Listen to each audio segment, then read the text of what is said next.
পাউশি বিদ্যা মন্দিরে হীরক জয়ন্তী উৎসব।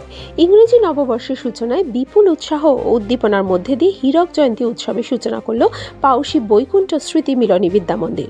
1967 সালের 2রা জানুয়ারি প্রতিষ্ঠা লাভ করে বিদ্যালয়টি 60 বছর পূর্ণ করল 2026 সূচনায়। সেই মুহূর্তটি স্মরণীয় করে তুলতে বিদ্যালয়ের শিক্ষক পরিচালক মণ্ডলী সহ এলাকার সকল মানুষ বিশেষ উদ্যোগ গ্রহণ করেন। 2রা জানুয়ারি সকাল থেকেই বিদ্যালয়ের নতুন রূপে সেজে ওঠে। প্রদীপ প্রজ্বলন করে অনুষ্ঠানের উদ্বোধন করেন কাথি রামকৃষ্ণ মিশনের মহারাজ স্বামী পদ্মানন্দ মহারাজ। জাতীয় পতাকা উত্তোলন করেন বিদ্যালয়ের প্রাক্তনী তথা এলাকার বিধায়ক রবীন্দ্রনাথ মাইতি। প্রচলিত প্রথা মেনে জন্মদিনের উদযাপনে কেক কাটেন বিশিষ্ট সমাজসেবী ও ভারত সরকারের স্বাধীন দায়িত্বপ্রাপ্ত NBCC এর বিভাগীয় নির্দেশক অসীম মিশ্র।